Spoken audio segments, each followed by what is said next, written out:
और उस समय एएनएम और आशा वर्कर घर घर जाकर के, गांव हो या शहर, कोविड की चिंता किए बगैर इन लोगों ने पूरी ईमानदारी और प्रतिबद्धता के साथ उस समय कार्य किया था। और उस समय अगर हमारे पास प्रशिक्षित स्वास्थ्य कर्मी नहीं होते तो हम कोरोना जैसी महामारी को, प्रदेश के अंदर एक बड़ी आबादी को इस महामारी से बचाने में हमें सफलता प्राप्त नहीं होती। किसी भी स्वास्थ्य सुविधा का जो रीढ़ होता है, उसका जो बैकबोन होता है, वह प्रशिक्षित स्वास्थ्य कर्मी होते हैं। एएनएम, जीएनएम या नर्सिंग प्रशिक्षण या पैरामेडिकल से प्रशिक्षित जो हमारा प्रशिक्षु होता है, वह पूरी स्वास्थ्य सुविधा की रीढ़ होता है। जितने प्रशिक्षित स्वास्थ्य कर्मी होंगे उतना ही हम बेहतरीन स्वास्थ्य सुविधा को एक आम नागरिक तक उपलब्ध कराने में हमें सफलता प्राप्त होगी। और उत्तर प्रदेश जैसे विशाल आबादी के राज्य में यह एक चुनौती हमेशा बनी रहेगी कि हमारे पास मैन पावर नहीं। हमारे पास पहले से इंफ्रास्ट्रक्चर था, लेकिन 33 वर्ष पहले प्रदेश के एएनएम सेंटर को बंद कर दिए गए। प्रदेश के एएनएम की ट्रेनिंग लेने वाली बेटियों के लिए एक चुनौती थी, क्योंकि अगर उन्हें ट्रेनिंग लेना है तो उन्हें निजी संस्थानों में जाना होता था। जिन परिवारों की आय इसके लिए अनुमति नहीं देती थी, वहां पर वे बच्चियां प्रशिक्षण नहीं ले पाती थी, क्योंकि फीस नहीं दे पाते थे। कुछ जगह सरकार के स्तर पर हम सहयोग या स्कॉलरशिप भी देते थे, तो भी वो पर्याप्त नहीं हो पाता था। आखिर सरकार उसमें कुछ मामलों में सहयोग करती भी है, तो वह एक सीमित होता था। दूर हॉस्टल में उन्हें रहने के लिए मजबूर होना होता था। हॉस्टल का खर्चा अलग, फूडिंग का खर्चा अलग, आवागमन का खर्चा अलग। अब मुझे प्रसन्नता है कि आज एक साथ 35 एएनएम प्रशिक्षण केंद्र का शुभारंभ प्रदेश के अंदर होने जा रहा है।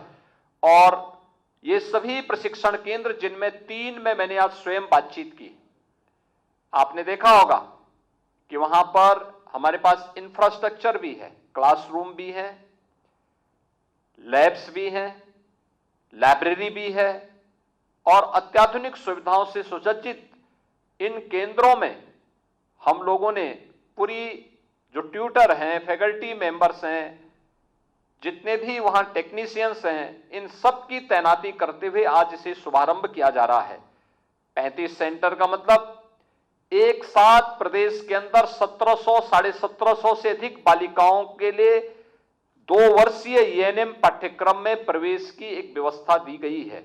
और मैं चाहूंगा इस विभाग के मंत्री के रूप में हमारे डिप्टी सीएम श्री ब्रजेश पाठक जी स्वयं इस बात को देख रहे हैं कि अगली बार से हम इस बात को जरूर करें कि इन बच्चियों के प्रवेश के लिए एक सामान्य इंटेंस एग्जाम के साथ साथ उनकी मेरिट दोनों को जोड़ करके प्रवेश की एक सरलीकरण व्यवस्था अगर हम वहां पर दे दें, तो अनावश्यक रूप से किसी भी प्रकार के विवाद से हम उसको बचाने में हमें सफलता प्राप्त होगी। यह व्यवस्था हमें किसी भी संस्था की पारदर्शिता और संस्था को सुचारू रूप से आगे बढ़ाने के लिए, उस शुचिता को बनाए रखने के लिए इसको हमें लागू करना होगा। और यह व्यवस्था निश्चित ही प्रदेश की स्वास्थ्य सेवा के लिए, आर्थिक रूप से कमजोर परिवारों के लिए भी एक बहुत बड़ा संबल राज्य सरकार के स्तर पर होगा।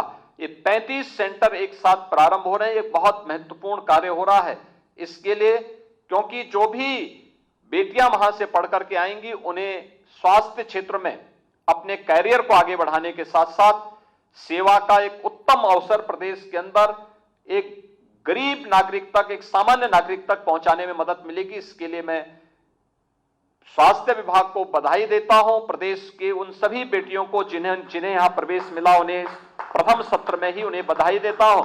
और एक केंद्र बेहतरीन सुविधा प्रदेश के अंदर उपलब्ध कराने में सफल होंगे, इसके लिए मैं अपनी शुभकामनाएं भी देता हूं। आज यहां पर 3 ऐसे केंद्र जो डायलिसिस की सुविधा से युक्त हों, प्रधानमंत्री राष्ट्रीय डायलिसिस कार्यक्रम के अंतर्गत अब तक हम 65 जनपदों में फ्री में डायलिसिस की सुविधा उपलब्ध करवा रहे थे। आज 3 नए जनपद और जुड़ गए हैं, कुल 68 जनपद हो गए। 7 जनपद अभी ऐसे हैं जिन पर हमारी कार्रवाई चल रही है। 75 के 75 जनपदों में हम, अगर हो सकता है हमारे पास सभी जनपदों में नेफ्रोलॉजिस्ट नहीं होगा, किडनी रोग विशेषज्ञ नहीं होगा, लेकिन वहां पर हमारे पास फिजिशियन जरूर होंगे।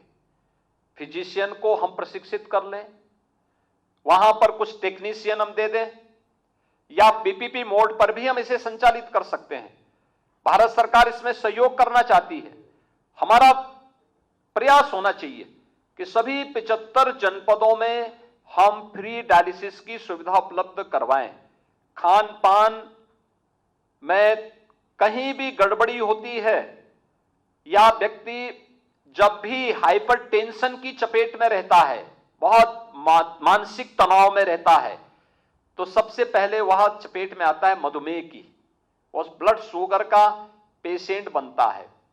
ब्लड शुगर को जब हम अनियंत्रित होने देते हैं, उसको तब भी नियंत्रित नहीं करते हैं, तो तब वह सबसे पहले प्रभावित करता है किडनी को और आंख की रोशनी को। और इसलिए आज का यह कार्यक्रम अत्यंत महत्वपूर्ण है। यहां पर ओरल कैंसर की दृष्टि से एक जागरूकता के एक बड़े कार्यक्रम को, जांच के एक बड़े कार्यक्रम को भी आज स्वास्थ्य विभाग आगे बढ़ा रहा है। यानी बचाव से, यानी उपचार से महत्वपूर्ण बचाव है, तो ये सब पर बराबर लागू होता है, केवल कैंसर के लिए ही नहीं। किडनी रोग से अगर बचना है तो उसके लिए हमें मधुमेह से बचना पड़ेगा। मधुमेह से बचना है तो हमें तनाव से बचना पड़ेगा। तनाव से बचना है, हेल्थ एंड वेलनेस सेंटर और योग प्रशिक्षण से जुड़े हुए जो कार्यक्रम हैं, हमें इनके साथ जुड़ना पड़ेगा। अपनी नियमित दिनचर्या का हिस्सा इसे बनाना पड़ेगा, और इनको नियमित दिनचर्या का हिस्सा बनाने के साथ ही हमें इस बात को भी सुनिश्चित करना होगा कि कहीं भी कोई ऐसी चूक न हो। खान पान, आज जब प्रधानमंत्री जी ने देश के अंदर नेचुरल फार्मिंग, प्राकृतिक खेती की एक महत्वाकांक्षी योजना दी है, केमिकल, फर्टिलाइजर, पेस्टिसाइड या फास्ट फूड, ये जितना भी व्यक्ति इनका सेवन करेगा या खेती में फर्टिलाइजर, केमिकल, पेस्टिसाइड का उपयोग करेगा, कहीं ना कहीं उसके दुष्प्रभाव सामने आएंगे। हमें नेचुरल फार्मिंग के साथ साथ अपनी दिनचर्या को भी प्रकृति के साथ समन्वय बनाते हुए आगे बढ़ाना पड़ेगा।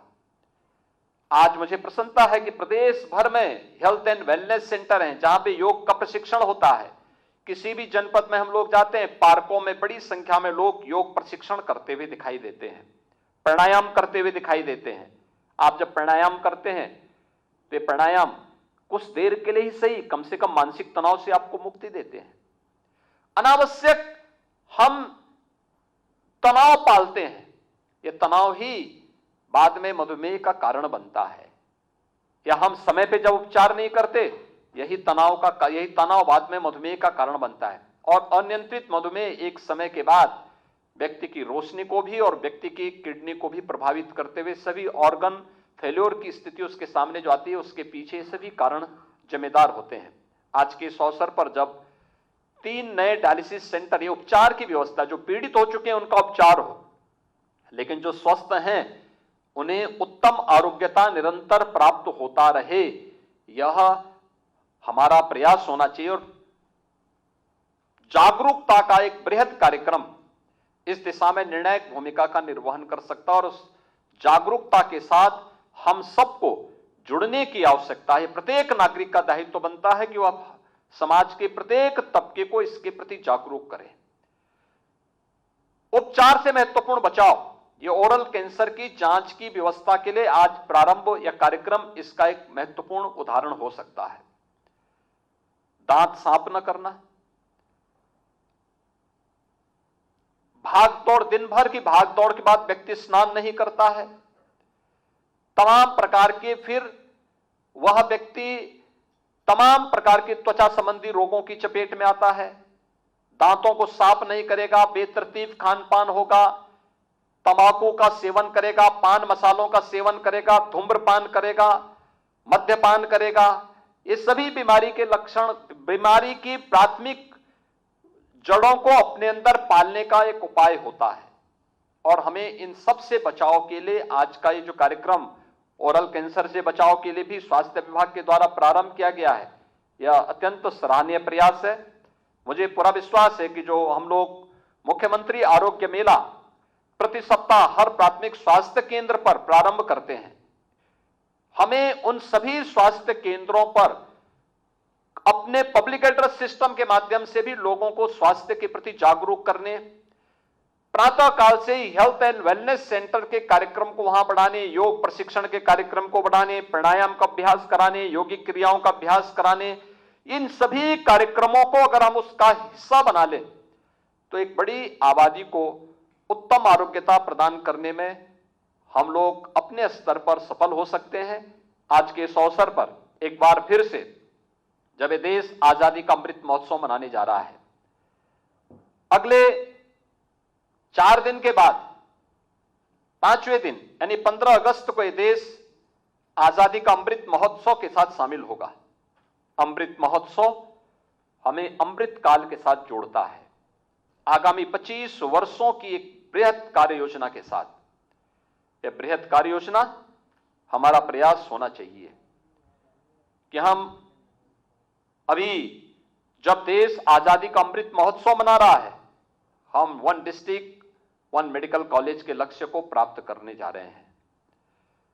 जब आजादी की शताब्दी वर्ष हम लोग आयोजित करेंगे, उस समय प्रदेश के अंदर हर व्यक्ति के पास अपना हेल्थ इंश्योरेंस हो, हर व्यक्ति स्वतः अपनी एक प्रकृति के साथ समन्वय बनाते हुए उत्तम आरोग्यता को प्राप्त करने की दिशा में स्वयं कदम बढ़ा सकें। क्वालिटी ऑफ लाइफ की गारंटी उत्तर प्रदेश के अंदर हर व्यक्ति के पास हो, यह हम सब का प्रयास